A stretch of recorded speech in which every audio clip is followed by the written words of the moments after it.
आज का प्रातः क्लास है 29 अप्रैल 1968।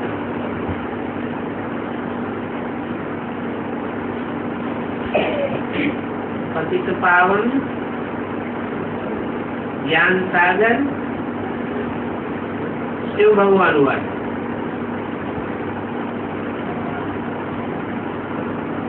और बात करते हैं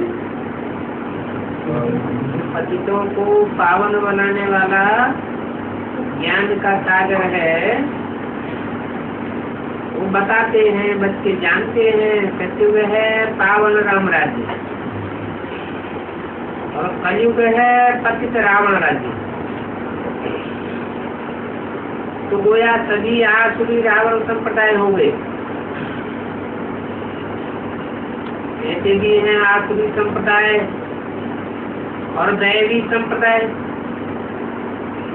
आसुरी संप्रदाय भ्रष्टाचारी संप्रदाय,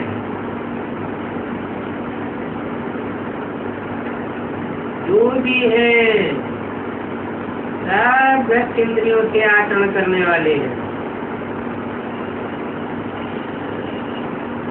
परंतु जिसको कहो कि तुम भ्रष्टाचारी हो तो बिगड़ पड़ेंगे। जिसको कहो तुम स्वर्ग के चलने लायक नहीं हो, लायक के बदले नालायक कहो तो बिगड़ पड़ेंगे। तो ये अक्षर यहाँ ही काम आते हैं। बच्चे यहाँ आते हैं तो समझते हैं हम ब्रह्मा कुमार कुमारियों के पास जाते हैं। नर से नारी बनने के लिए,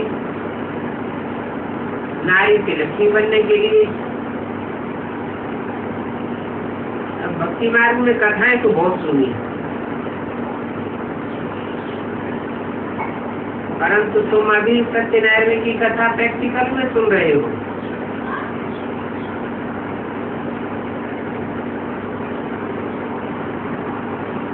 सुनाने वाला है बाप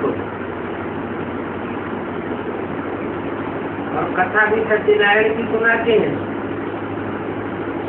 फिर भक्ति मार्ग में अभी प्रैक्टिकल की बातें पाठ नहीं, पाठ की कथा ही सुनेंगे।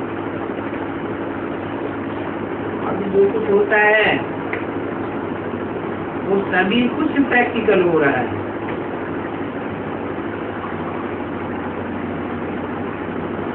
ज्ञान मार्ग में होता ही है प्रैक्टिकल। फिर इन प्रैक्टिकल बातों का भक्ति मार्ग में गायन होगा।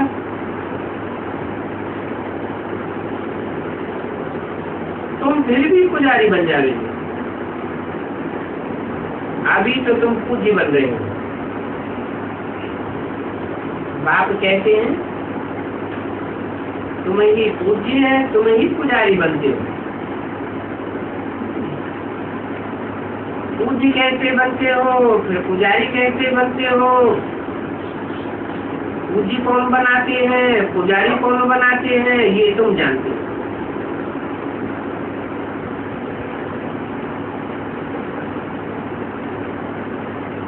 कैसे पूज्य बनते हो? पवित्रता की धारणा करने से पूज्य बनते हो, संग के रंग से पूज्य बनते हो। बुद्धि का संग करते हो ना ऐवर प्यार के साथ। फिर पतितों का संग करने से पुजारी बन जाते हो। और पूज्य बनाने वाला भी ऐवर प्योर है।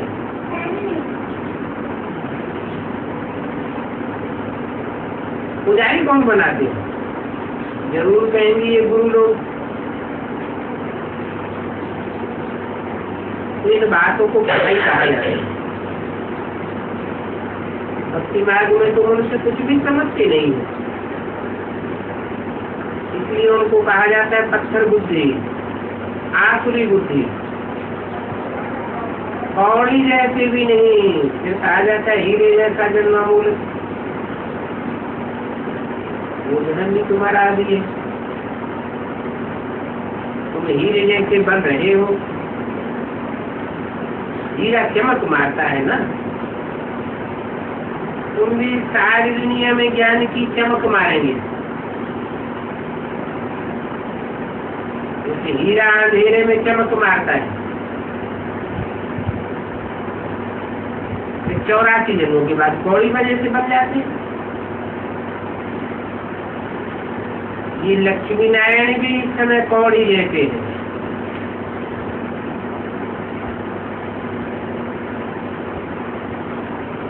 तो उनकी पूजा क्यों करें? ये जब हीरे मिसल थे, परंतु वो आत्मा कहाँ गई जिनको ये लक्ष्मी का शरीर मिला था? वो पुनर्जन्म लेते लेते आकर के गावड़े का छोरा बन।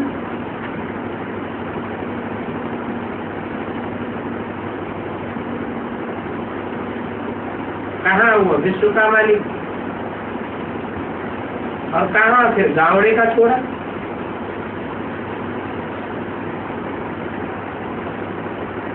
कितना फर्क हो जाता है एक ही जन्म में। नॉलेज की बात है ना, ये नॉलेज भी तो बच्चों को अभी मिलती है। भक्ति मार्ग में तो कितने गपोए हैं। कहते हैं जन्म जन्मांतर पुरुषार्थ करते रहो, भक्ति करते रहो, कल्प की आएगी कितनी लंबी चौड़ी कर दी है। अभी तुम जानते हो ये है चैतन्य वृक्ष मनुष्य शक्ति का। अब इनकी आयु लाखों वर्ष थोड़ी हो सकती है। तुम बच्चों को भी ज्ञान मिलता है तो तुम समझते हो हम सचमुच पहले बंदर सेना थी जिन द्वारा बाप इधर रावण राज्य को खलास करा करके नई दुनिया बनाते हैं। पहले बंदर मिसल थे, अभी बंदर से मंदिर लायक बनते हैं, देवता बन जाते हैं। बच्चे जानते हैं आदि सनातन देवी देवता धर्म का हम अपना राज्य योग बल से स्थापन करते हैं। भाव बल से कोई भी विश्व पर राज्य नहीं कर सका। बड़े बड़े हिस्से में हुए हैं, हिटलर, नेपोलियन, मुसोलिनी। अभी ये देखो ये क्रिश्चियन धर्म कितना बड़ा है। ये कौन हिस्सा दुनिया पर जैसे राज्य करते थे, परंतु सारे विश्व पर तो राज्य नहीं कर सके।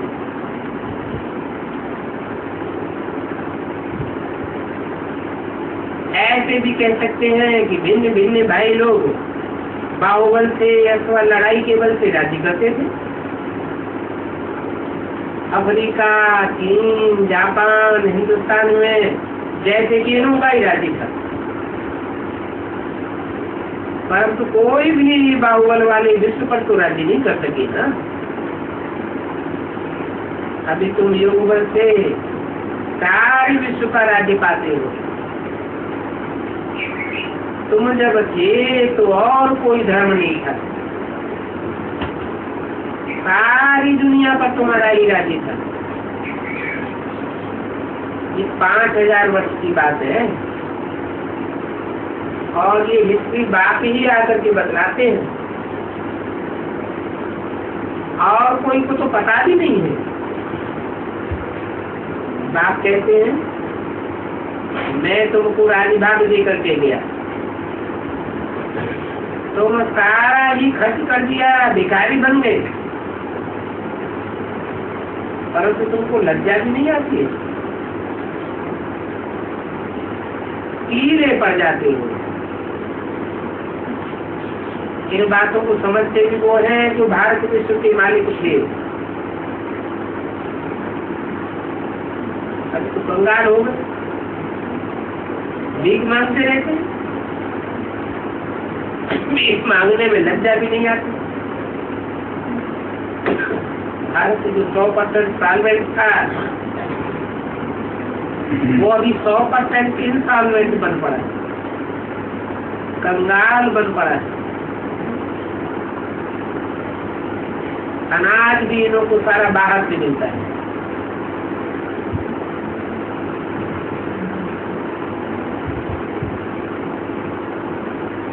भारत में अनाज भी पूरा नसीब नहीं होता, नहीं तो पहले भारत से ही सारा अनाज विलायत में जाता था।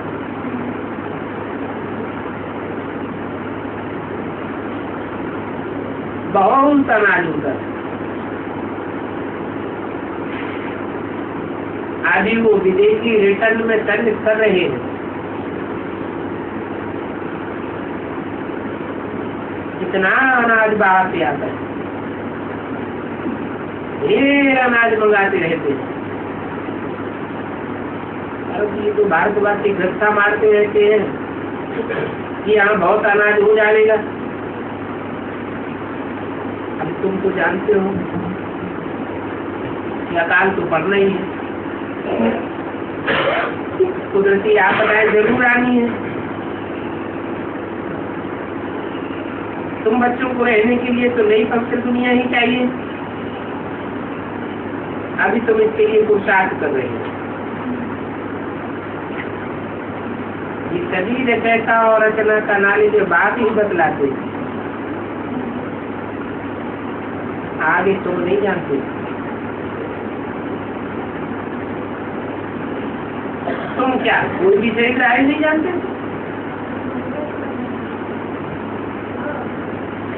अभी निराकार बाप आए, तुम भी आत्माभिमानी बनते हो तो तुम भी जानते हो। जितना जितना आत्माभिमानी नानी पुल बनेंगे उतना ही ऊंच पद पाएंगे। पढ़ाई है ना, जानकारी से ही ऊंच पद पाएंगे। परंतु इसमें माया की युद्ध बहुत चलती है। बाकी शास्त्र में जो कौरवों पांडवों की लड़ाई दिखाई है वो कोई लड़ाई की बात नहीं है। हाँ, वो है कौरव संप्रदाय, ये है पांडव संप्रदाय। तुम्हारा सेनापति कौन है? तुम्हारा सेनापति है विश्व का मालिक।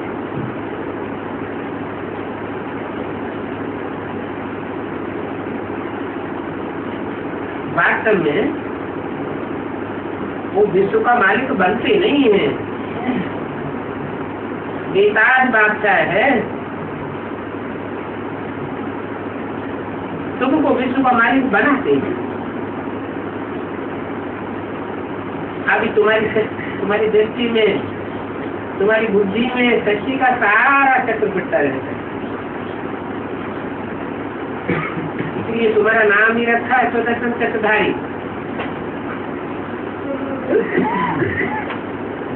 जितना चक्कर लगाएंगे उतना चक्रवर्ती राजा बनेंगे।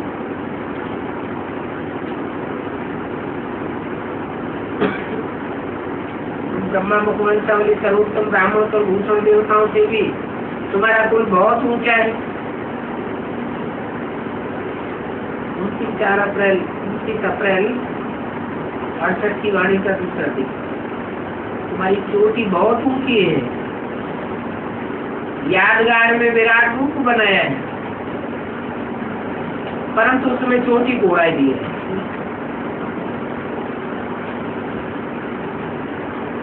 तो बाप को भी उड़ाई दिए। क्यों? चोटी जब सबसे ऊंची है, ब्राह्मण चोटी,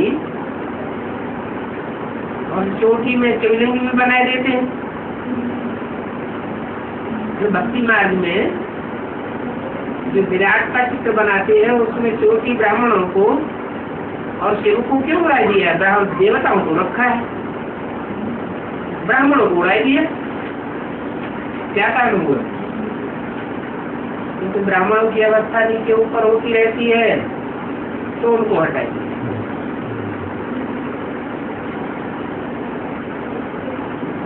बाकी देवताएं, क्षत्रिय, वैश्य, शूद्र, ये 4 वर्ण दिखाते, क्योंकि उनकी ये डेनाइटी होती है।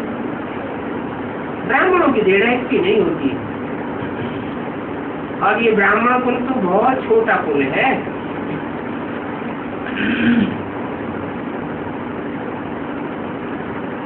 इनका किसी को भी पता नहीं।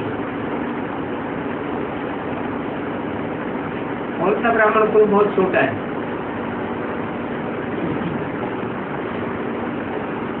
माला भी फेरते हैं, उस माला में भी युगल मेरू है। उनका समझाया जाता है ये ब्रह्मा, सरस्वती अथवा लक्ष्मी नारायण है। इस त्रिमूर्ति का अर्थ तो कोई विद्वान आचार्य नहीं बताए सकते। देखो ब्रह्मा कितना साधारण बैठा है और फिर विष्णु कितना संगारा हुआ है। ये सारा है इनका देवी गुणों का संगार। इन्हें ब्रह्मा और विष्णु का संबंध का कोई बता ही नहीं सकता, तो झट बताते हैं। ये ब्रह्मा ही 1 सेकंड में विष्णु बन जाते। विष्णु को ब्रह्मा बनने में 84 जन्म लगते हैं, माने 5000 वर्ष लगते हैं। ये है 84 सेकंड। बाकी शंकर के लिए बाप ने समझाया है कि शंकर जैसा और कोई चीज या ऐसा कोई कार्टून जो बनाई दिया है, ऐसा कोई होता नहीं है कि गले में उनके तरफों की माला हो। ऐसी तरफों की माला देख करके तो पार्वती डर जाए। और फिर उन पर कितना दोष रख दिया है कि धतूरा खाते थे, बाम पीते थे। अरे वो थोड़े किसी का विनाश करते, दुनिया खराब करते। विनाश करना तो ये पाप की बात हो गई। शंकर को तो महादेव कहते हैं। इतना महान देवता पाप कैसे करेगा? ये सभी बातें झूठ बतलाते हैं। आसुरी संप्रदाय है ना, जिसे साइंस से सुख मिलता है उसी साइंस के घमंड से दुख भी होता है। एरोप्लेन कितने सुख के लिए बनाए, वो भी नीचे गिर पड़ते हैं तो खलास हो जाता है, क्योंकि फुल प्रूफ तो नहीं है ना। सचिव में तो सारी प्रकृति फुल प्रूफ होगी, तुम्हारी बीमारी भी फुल प्रूफ होगी, कोई एक्सीडेंट नहीं होगा। सचिव में फुल प्रूफ होते हैं, सब गिरते नहीं है, खराब भी हो नहीं सके। पुराना भी हो जाएगा तो डिस्ट्रॉय कर देंगे। तो वहां दुख का नाम निशान नहीं होता है। और यहाँ की दुनिया में सुख कम है, सुख के साथ दुख बहुत है।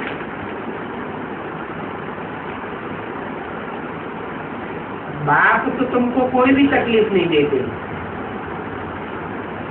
बाप को पुकारते भी है, बाबा आप रहमतुल हो, आकर के हमको पावन बनाओ।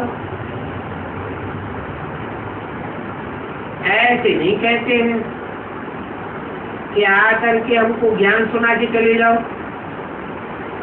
नहीं, ज्ञान सुनाना मकसद नहीं है। आने का अहम ऑब्जेक्ट क्या है? पतितों को पावन बनाने का है। पानी को तो ऐसे नहीं बुलाते हैं कि हे पानी तुम आओ, हम पतितों को पावन बना कर जाओ। पानी कैसे पावन बना ले? पानी तो पानी, पानी को मथने से कोई सार थोड़ी निकलेगा। तो ज्ञान सागर है और चैतन्य है, पानी तो पीते ही रहते, तो पानी में भी कचरा आगे पड़ता है। ये नदियां तो सचिव से ही चली आ रही है, ऐसे नहीं कि कोई युग में नदियां नहीं थी। हाँ, पहले सतो प्रधान थी, अभी तमो प्रधान। अभी तुम समझते हो बाबा आकर के हमारी आत्मा को पंचन करते, ऐसे नहीं कि वो आकर के ब्रह्मचर्य में ज्ञान सुना के चले जाते हैं, फिर हमारी आत्मा अपने आप कंचन होती रहती है। नहीं, बाप को आना पड़े, संग का रंग लगाना पड़े। आत्मा कंचन होती है तो शरीर भी कंचन हो जाए। जैसे झाड़ का बीज होता है, डिफेक्टेड होगा तो झाड़ भी डिफेक्टेड होगा।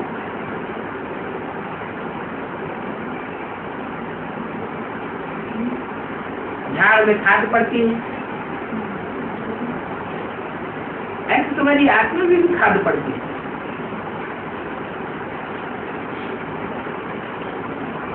खाद पड़ती है तो सतो प्रधान से सतो बन जाते हैं, रजो बन जाते हैं, तमो बन जाते हैं। सत्युग में आत्मा प्योर थी, फिर त्रेता में चांदी की जंग चढ़ी, कितना संग का रंग लग गया। कहाँ 2 करोड़ आत्माएं सत्युग के अंत में, और कहाँ त्रेता में 8 करोड़ आत्माएं उतर पड़ती है चांदी समान। तो ढेर का संग का रंग लगता है ना। फिर द्वापर में तांबे की खाद पड़ती है, कलयुग में लोहे की खाद पड़ती है।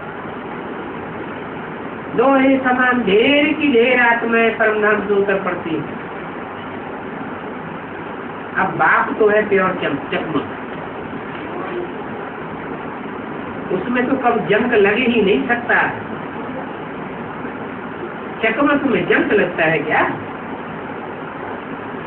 बाप को तो जंक रहे तो सुई का मिसाल दिया जाता है।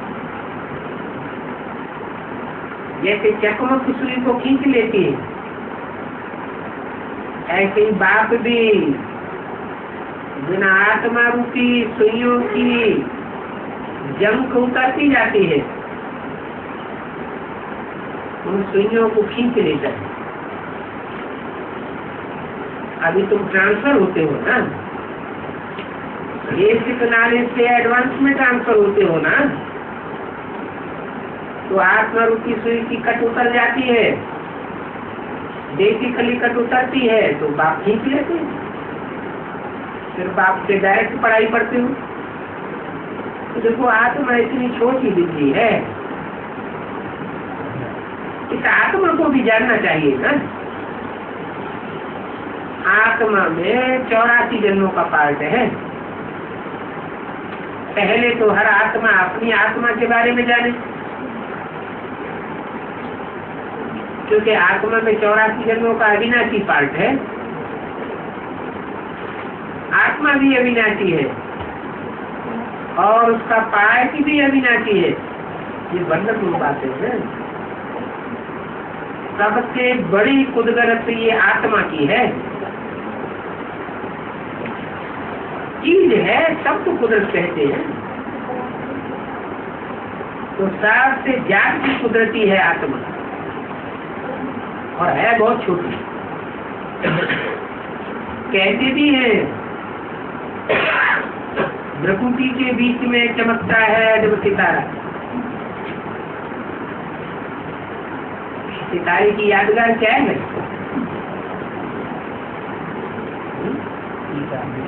टीका लगाते हैं, बिंदी लगाते हैं। वास्तव में ये आत्मा के टिकने का स्थान है, तो आत्मा की स्थिति में टिकना चाहिए ना। कि टीका लगाना चाहिए? क्या करना चाहिए? आत्म की स्थिति में टिकना चाहिए। बाप को बताते बताते 70 साल बीत गए, आत्मिक स्थिति में टिकते हैं क्या? है? क्यों नहीं टिक पाते?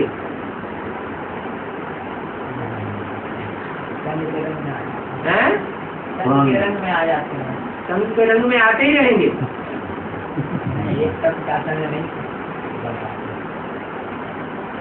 टीका यहाँ देते हैं, परंतु आत्मा को तो इन आंखों से नहीं देख सकते।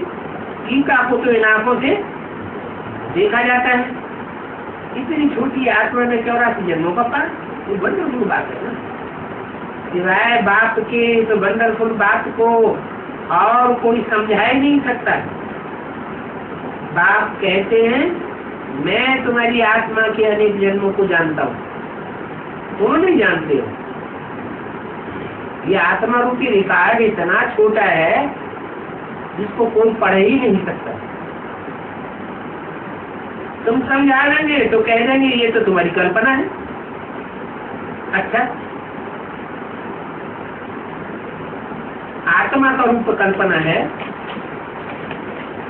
तो भला परमात्मा का रूप बताओ। तो उन्होंने शास्त्रों में जो कुछ सुना है तो कह देते हैं कि हाँ वो हजारों सूर्यों से तेजों में। गीता में अर्जुन का मिसाल बताया है ना। बात थोड़ी कहते हैं ऐसा रूप दिखाया जो मैं सहन नहीं कर सकता हूँ। हमने तो परमात्मा को देखा भी नहीं, आत्मा को देखा है। आत्मा का जब दीदार होता है तो पवित्र आत्मा का ही होगा ना। आत्मा पवित्र है, परमात्मा भी पवित्र है। दोनों के रूप में फर्क तो कुछ है नहीं। तो आत्मा भी पवित्र बनकर घर में रहती है, परमात्मा बाप भी पवित्र बनकर घर में रहता है। बाप और बच्चों में फर्क कोई भी नहीं है, रूप एक जैसा है। सिर्फ वो जन्म मरण से रहते है और आत्मा जन्म मरण के चक्र में आती है। हाँ, उसमें सदैव ज्ञान है, वो सदा शिव कहा जाता है। आत्मा में सदैव ज्ञान नहीं रहता। जब बाप आकर बताते हैं तो ज्ञान आता है। कहते हैं अच्छा मेरी आत्मा का दीदार हो जाए। अच्छा, फिर उनसे फायदा क्या होगा? आत्मा भी बहुत छोटी, बाप भी बहुत छोटा। शिष्य गुरु के बाजू में बैठेगा या गुरु आकर शिष्य के बाजू में बैठेगा? तो ये भी ऐसे है। अभी बाप कहते हैं आत्माभिमानी बनो। पहले समझाते थे भाई बहन समझो, परंतु इसमें भी देखा कि क्रिमिनल हो जाती है, तो फिर अभी कहते हैं भाई भाई समझो। आत्मा आत्मा भाई भाई। ब्रह्मा की संतान समझते हैं तो भाई बहन हो जाते हैं, उसमें भी फर्क पड़ते हैं। अगर आत्मा ही समझेंगे तो नाम रूप से निकल जाते। तो ये बड़ी भारी मंजिल है, आत्मा आत्मा भाई भाई समझना। विश्व का मालिक बनना ये कोई कम बात है क्या? माना ब्रह्मा की संतान तक अगर रहे, आत्मा आत्मा भाई भाई न बने तो विश्व के मालिक पने से वंचित रह जाओगे। और आत्मा आत्मा भाई भाई की स्टेज तक पहुंच गए, आत्मा रूपी सुई की तारी कट उतर गई, आत्मा को बिंदु बनाया, तो विश्व के मालिक पने का नंबरवार वर्षा पाए सकते हैं। तुम भी अभी समझते हो। अभी हमने 84 का चक्र लगा करके पूरा किया। भक्ति मार्ग में मनुष्यों ने तो 84 लाख योनियां बतलाई थी। वो सच्ची बात है या झूठी बात है? झूठी बात है। 84 लाख योनियां नहीं है, 84 लाख योनियां तो है, परंतु मनुष्य 84 लाख योनियों में नहीं जाता। अभी गूढ़ अंधियारे में है। बात समझाते हैं, ये तो कल के ही 5000 वर्ष का है, 84 लाख योनियों में कैसे भ्रमण करेंगे? अभी ये है पुरुषोत्तम संगम युग। तो उनको वो लोग कहते हैं कि क्या इतने सभी शास्त्र झूठे हैं? तुम सीधा किसी को कहेंगे कि ये सभी शास्त्र झूठे हैं तो बिगड़ पड़ेंगे, पत्थर मारने लग पड़ेंगे। बोलो, ये शास्त्र झूठे नहीं है। हम तो इनको आधा तंत्र से पढ़ते चले आए हैं। पहले इनमें सच्चाई थी, क्योंकि दुनिया की हर चीज पहले तत्वप्रधान होती है, बाद में तमोप्रधान होती है। तो द्वापर के आदि में जब ये शास्त्र बने थे तो इनमें तत्वप्रधानता थी, इनके लिखने वाले मौजूद थे, वो इनका सही अर्थ बताते थे। बाद में जैसे जैसे मनुष्य विकारी बनता गया, उनके अर्थ उल्टे होते चले गए, शास्त्र सभी तमोप्रधान बन गए। उनकी क्या तो उनको बताओ कि ये शास्त्र तो हम भी जन्म जन्मांतर पढ़ते चले आए, पढ़ते पढ़ते अब हम भी तमोप्रधान बन गए। अभी बाप उन शास्त्रों का आकर सच्चा अर्थ बताते हैं। इसलिए कहावत भी है समाज में, क्या समझे कवि या समझे रवि। या तो कविता करने वाले कवि ही उसका सही अर्थ बताए सकते थे, जानते थे। या तो वो तो हजारों वर्ष हो गए उनको कविता किए हुए, वो तो रहे नहीं। अब भगवान अंत में आकर के उसका शास्त्रों का सही अर्थ बताते हैं, ब्रह्मा जी द्वारा सार बताते हैं। भगवान को कहा ही जाता है ट्रुथ। अंग्रेज लोग कहते हैं ना, गॉड इज ट्रुथ। ट्रुथ माने सत्य, सत्य ही भगवान है। कभी कुछ सत्य ही सत्य बताते, कुछ भी असत्य नहीं बताते। और मनुष्य जो कुछ बताते हैं वो तो असत्य ही असत्य बताते हैं। बाप आकर सत्यखंड की स्थापना करते हैं, मनुष्य झूठखंड बनाए देते हैं। इसलिए झूठखंड का नाम क्या रखा है? नर। नर माने मनुष्य। मनुष्य नर का माने करे, मनुष्य जो करे तो नरक, और सच्चा भगवान जो कुछ करे तो सत्ययुग, सचखंड। अभी झूठखंड है। तो मीठे मीठे बच्चे जानते हो, ये सत्यखंड का राज्य लेना और झूठखंड का राज्य गंवाना, ये तुम्हारा एक खेल हो गया है। 5000 वर्ष का ड्रामा है ना। ड्रामा माने खेल। ज्ञान शिक्षा पर बैठने से राज्य लेते हो और काम शिक्षा पर बैठने से राज्य गंवाए देते हो। उसकी शूटिंग कहाँ करते हो? तो शूटिंग में भगवान जब आ जाते हैं तो भगवान के सामने ही तो बात की शूटिंग करते। क्या भगवान आकर राजभाग देते हैं, कितनी खुशी आ जाती है ज्ञान में आने से। उस समय सात्विक स्टेज होती, फिर धीरे धीरे खुशी गवाए देते। तो ये भी तुम्हारा खेल है। ज्ञान शिक्षा पर बैठने से राज्य लेना, काम शिक्षा पर बैठने से राज्य गवाना। और ये खेल भी भारत में ही होता है, बाकी तो और देशों में है बाइप्लॉट, जहाँ और धर्म पनपते रहते हैं। परंतु अपने देश का जो धर्म है वो बहुत सुख देने वाला है। कैसे? और धर्म वाले तो आधा सुख और आधा दुख भोगते, और देवी देवता सनातन धर्म वाले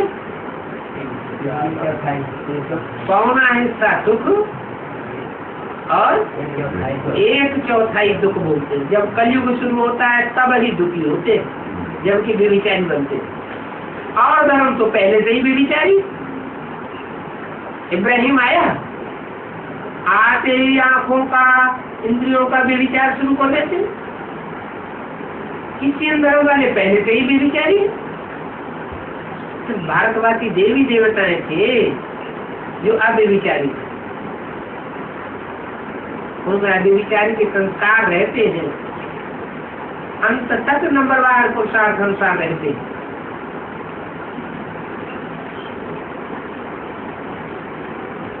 तो हम फिर अपना धर्म छोड़ करके दूसरे धर्म की बात ही क्यों करें, जबकि हमारा धर्म इतना सुख देने वाला है। अभी भी देखो भारत में देवता धर्म की निशानियां तो है ना। क्या निशानियां?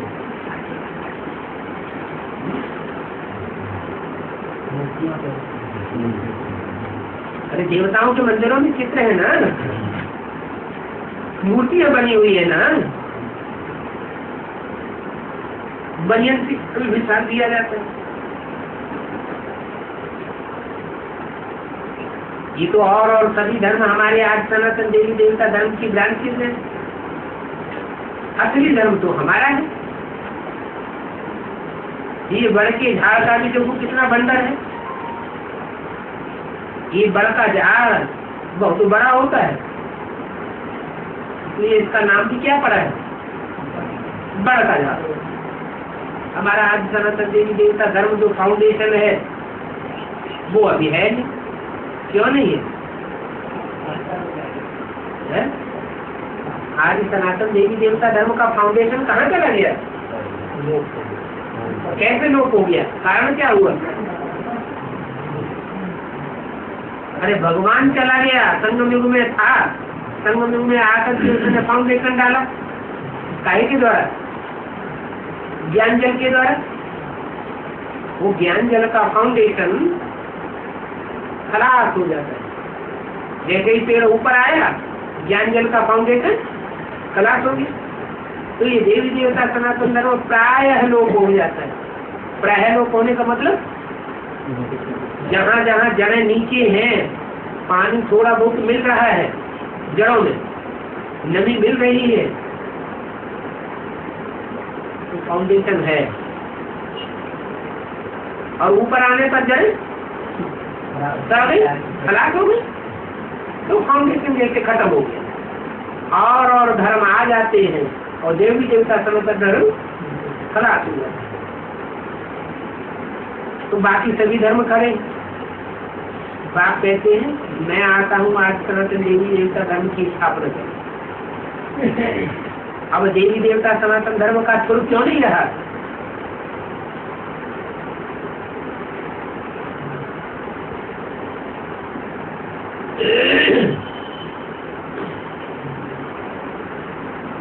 वो जो है प्रायः लोप होती है। आज सनातन धर्म प्रायः लोप होता है। कारण क्या है? पूरा लोप क्यों नहीं हो पाता है? अविनाशी है। अविनाशी है तो अविनाशी क्यों? पूरा लोप हो जाए जैसे और धर्म लोप हो जाते हैं। एक समय संगम में जब बाप आते हैं तो जो पढ़ाई पढ़ने वाले हैं सब एक जैसे नहीं है। कोई तो पूरी पूरी पढ़ाई उठाते हैं। जो पढ़ाई को पूरा ही पूरा उठावेंगे तो पूरा पूरा नॉलेज उठाने वाले अंत तक उनकी नॉलेज कायम नहीं रहेगी, तो वो नवी ज्ञान की कायम रहती है। इसलिए देवी देवता सनातन धर्म का फाउंडेशन है, वो कहीं न कहीं थोड़ा थोड़ा रहता है।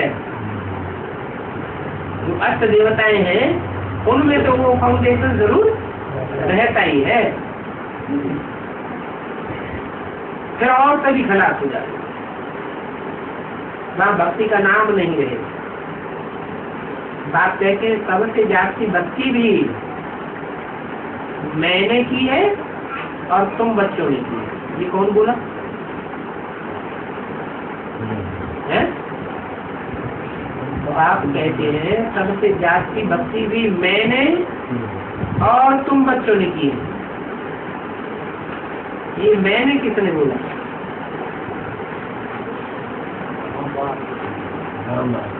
ब्रह्मा बाबा ने अपन को बाप समझ करके बोला, इसलिए बोला बाप कहते हैं। वो अपन को क्या समझा कि मैं इस मनुष्य शक्ति का बाप हूँ। तो बाप कहते हैं सबसे जाती भक्ति मैंने और तुम बच्चों ने की है। जो बच्चे अच्छी रीति धारणा करे और दूसरों को कराते हैं वो ही पहले भक्ति में भी थे, पहले ज्ञान में भी आते हैं। क्या अच्छी रीति धारणा करें, अच्छी रीति बाप को पहचाने और दूसरों को अच्छी रीति बाप की पहचान और धारणा करावे, तो उसका रिजल्ट क्या होता है? ज्ञान में भी पहले आते हैं और भक्ति में भी पहले आते हैं। अब ये बेचारी भक्ति शिव बाबा की उन्होंने की थी, जो इस समय बहुत होशियार है, जो इस समय ज्ञान में बहुत होशियार है, उन्होंने अब भी बेचारी भक्ति की होगी, इसलिए बहुत होशियार है। ज्ञान तीखा कब होता है? ये विचारी होने अनेकों से ज्ञान सुनेंगे तो ज्ञान तीखा होगा, या एक से ज्ञान सुनेंगे तो ज्ञान तीखा होगा? एक से सुनेंगे तो ज्ञान तीखा होगा। अनेकों से सुनेंगे, कहीं विष्णु पार्टी में जाएंगे, कहीं इधर जाएंगे, कहीं उधर जाएंगे, तो क्या होगा? ज्ञान में उतनी पावर नहीं रहेगी प्योरिटी की। तो तुम अभिचारी भक्ति करते हो, अभिचारी ज्ञान सुनते हो, इसलिए तुम्हारे में बहुत शक्ति है। बाकी और धर्मों में इतनी शक्ति न होने के कारण वो नंबरवार बन जाते हैं। सभी धर्म तो सत्युग में नहीं आवेंगे,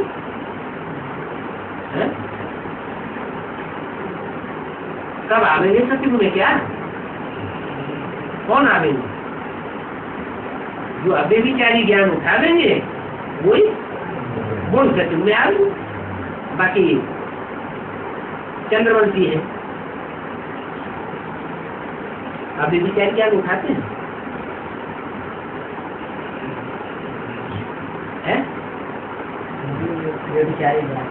ब्रह्मा बाबा है, सब धर्मों के प्रभाव में आ गए।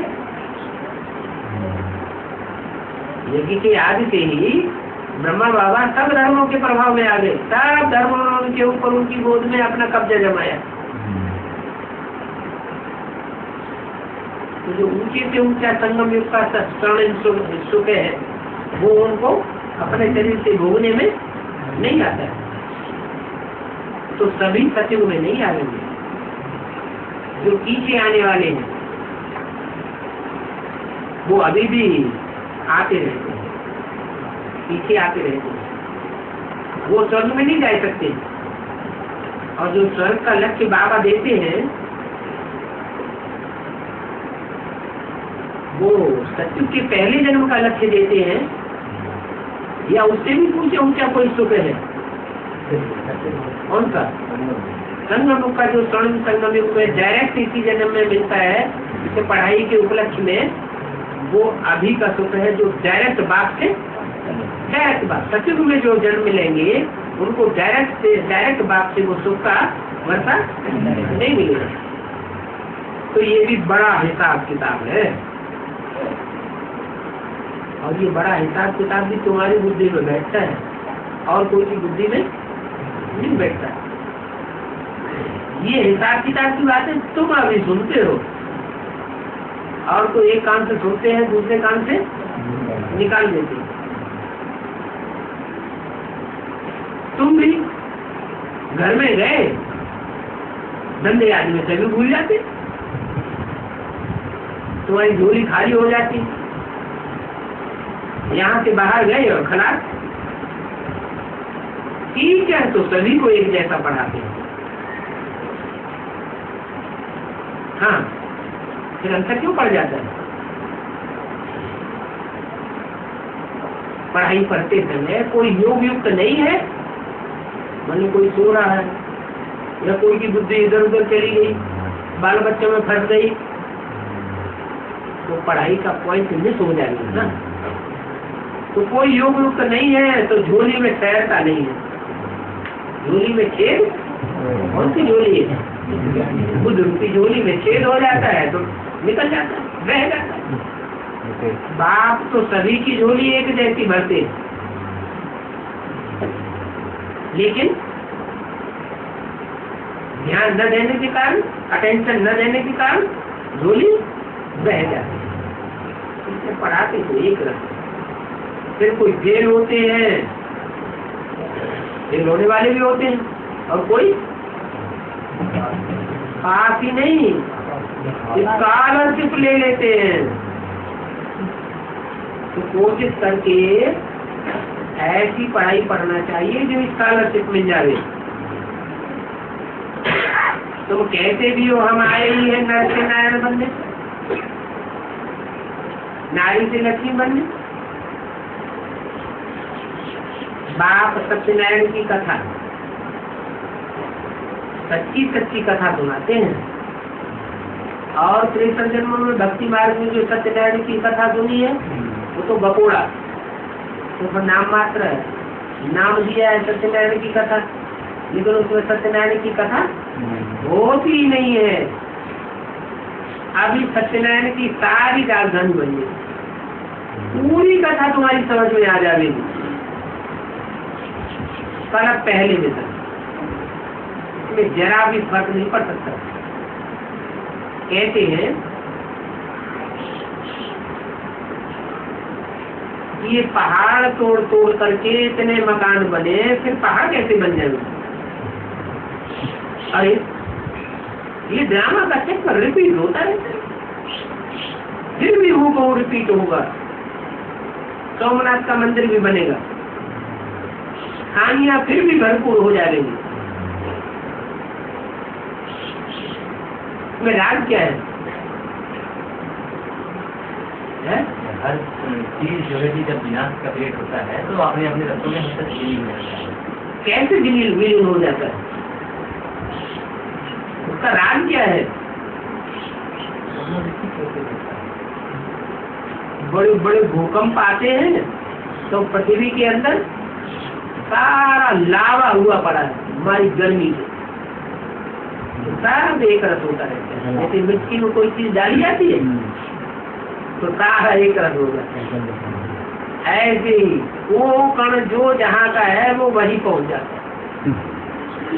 फिर अर्धविनाश होता है द्वापर के आदि में, त्रेता के अंत में, जो जितना बाहर आना होता है तो फिर बाहर आ जाता है, जो अंदर जाना होता है वो अंदर चला जाता है।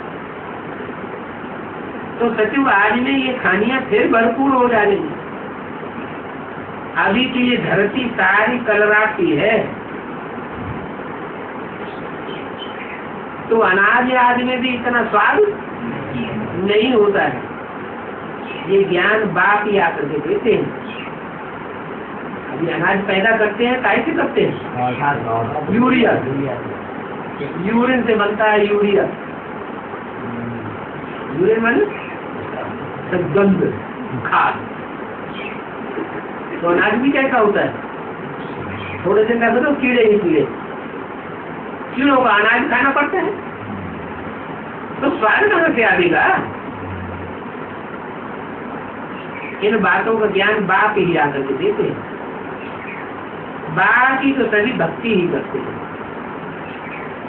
भक्ति जन्म जन्मांतर की जाती है, और ज्ञान सिर्फ एक जन्म में उठाया जाता है, वो भी अंतिम जन्म में। ऐसे नहीं कि संगम में 2-3 जन्म होते हैं तो पहले जन्म में कोई ज्ञान उठा लेता है, नहीं। कब उठाते हैं? अंतिम जन्म में ज्ञान उठाते हैं, और ज्ञान मिलता भी एक से है। एक ही जन्म में ज्ञान उठाते हैं और एक से ही ज्ञान मिलता है। बाप ही आकर के ज्ञान देते हैं, क्योंकि ज्ञान से सदगति होती है। ज्ञान से सदगति क्यों होती है? क्योंकि देने वाला सत्य है, ट्रुथ गॉड फादर है। उसके ज्ञान से ही सदगति होती है, बाकी तो सब है झूठ। तो उनसे दुर्गति होगी ना। गुरु लोग सदगति देने वाले हैं या दुर्गति देने वाले? गुरु लोग सब हैं झूठे। अभी सबके पर टूटे हुए। कौन से पर? ज्ञानियों के पंख टूटे हुए हैं, तो कोई की आत्मा उड़ नहीं सकती। घोर अंधेरा फैल गया है, ज्योति सबकी बुझी हुई है। बाप सामने बैठते हैं तो बैटरी भरती है, परंतु सभी थोड़े ही बाप से योग लगाकर बैठते हैं। बुद्धि कहाँ की कहाँ भागती रहती है, कहाँ बुद्धि भाग जाती है। भक्ति में भी ऐसे होता है, कोई बिरला कोई नवदा भक्ति करते हैं तो साक्षात्कार हो जाता है। साक्षात्कार होता है तो समझते हैं हमें भगवान मिल गया। बाप कहते हैं तो भगवान से तो कोई भी नहीं मिलता भक्ति मार्ग। भगवान भक्ति मार्ग में होता ही नहीं है, सिर्फ मेहनत का फल साक्षात्कार हुआ। जैसे सपने में कोई चीज देख ले, कोई मिल जाए तो क्या मिलना कहा जाएगा? नहीं। ऐसे ही भक्ति मार्ग में जो साक्षात्कार करते हैं, भगवान का दर्शन करते हैं, कोई भगवान मिलता नहीं है, भावना का भाड़ा मिल जाता है ना। तो वो कोई पढ़ाई नहीं है, ये तो प्रैक्टिकल पढ़ाई होती है। बाप आकर मीठे मीठे रूहों को पढ़ाते हैं, कहते हैं मैं पतित पावन हूँ। क्या कहते हैं? मन साकार है या निराकार है? कहना तो तभी होगा जबकि मुख से बोलेंगे। तो साकार भी है लेकिन कहने वाला निराकार है। मैं पतित पावन हूँ, मतलब पतित शब्द पहले क्यों, पावन शब्द बाद में क्यों? पतितों को पावन बनाने के लिए पहले पतित साकार चाहिए, उसके बजाय पतितों को पावन बनाना नहीं हो सकता। तो बाप कहते हैं मुझे याद करो। बाप भी बच्चों को याद करते हैं। बच्चे तो इसलिए याद करते हैं कि पतित हैं। पावन बाप एवर के और बाप को याद करेंगे तो पावन बन जाएंगे। बाप क्यों याद करते हैं? बच्चों का सहयोग हैं, सेवादारी बच्चों का। हाँ, बाप जानते हैं कि मैं तो निराकार हूँ, मैं तो कुछ करता ही नहीं हूँ। करता है क्या करता है? मैं तो करता हूँ। करने वाले कौन है? करने वाले जो बच्चे ही हैं। तो जो बच्चे करेंगे सो पावेंगे, करेंगे तो मैं उनको याद करूँगा, नहीं करेंगे तो मैं उनको याद क्यों करूँगा? माना जो करते उन बच्चे हैं उनको ही बाप याद करते हैं। याद उनको करेंगे जो अच्छी रीति सर्विस में लगे रहते हैं और याद की यात्रा में लगे। याद की यात्रा में रहना भी सर्विस है। कैसे? इससे वायुमंडल शुद्ध होता है। सबसे अच्छी सर्विस है याद में रहने की। अंत में कैसी सेवा करेंगे? माउंट आबू में बैठ के वहाँ कोई सर्विस करेंगे किसी नहीं, वहाँ क्या ही नहीं होगी। वहाँ तो वाणी से परे होकर के बैठेंगे। लेकिन वाइब्रेशन से सारी दुनिया की, सारे संसार की सर्विस होती रहेगी। ऐसे ऐसे बच्चों को बाप होती आत्मा को भी और शरीर को भी याद करते हैं। शरीर बिना तो आत्मा याद आ ही नहीं सकती। पहले शरीर पीछे आत्मा, इसलिए कहते हैं पतित पावन। पहले पतित शरीर फिर एवर की और फलाने की आत्मा याद करती है तो फलाना याद आ जाएगा ना। मनोहर है, कुमार का है, मोहिनी है, बहुत अच्छा याद करती। जो ये नाम लिए जाते थे तो बाबा बेहद में नाम लेते हैं या हद में नाम लेते हैं? बाबा तो बेहद में नाम लेते हैं। जिनकी बुद्धि हद में धरी रहती वो समझते हैं हमारी बड़ाई कर रहे हैं। मनोहर है, तो सर्विस हो गई, बाप प्रत्यक्ष हुआ, नई दुनिया की स्थापना हुई नहीं। आप शरीर छोड़ के चले जा रहे, तो बाप समझते ये बहुत अच्छा याद करते हैं। तो बहुत अच्छा याद तो तब करेंगे जब बाप को पहचान, बाप को पहचाना ही नहीं और याद बहुत अच्छी कैसे हो जाएगी। जो बहुतों की सर्विस करते हैं उन्हें बाप की याद सर्विस बिगड़, तो मनोहर कुमारिका मोहिनी रह नहीं सकती। जैसे बाबा भी सर्विस पर आए, बाबा सर्विस बिगड़ रहते थोड़ा ही, बाबा की सर्विस तो रात दिन है। कुछ भी हो, कुछ भी हो जाए, बाबा मुरली मुरली जरूर सुना दे। हॉस्पिटल में होता हूँ तो 2-4 दिन मुरली नहीं चलाते हैं,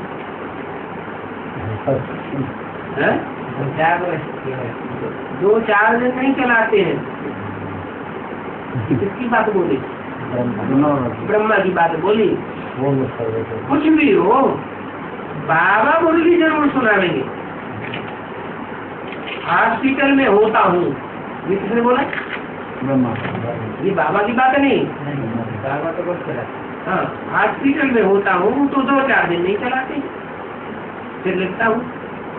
वो भी जैसे मुरली चली, मुरली नॉलेज को कहा जाता है, ये है ही पढ़ाई। बाप कहते हैं मैं सुप्रीम टीचर हूँ, सुप्रीम बाप भी हूँ। लौकिक बाप बड़ा या पारलौकिक बाप बड़ा? लौकिक बाप कोई सुप्रीम टीचर, सुप्रीम गुरु, सुप्रीम बाप थोड़े ही है। ये लौकिक बाप भी 84 जन्म में 84 बाप हुए, इसको याद करते हैं। पारलौकिक बाप को याद करते हैं, बच्चों को बोल दिया।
Thank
you.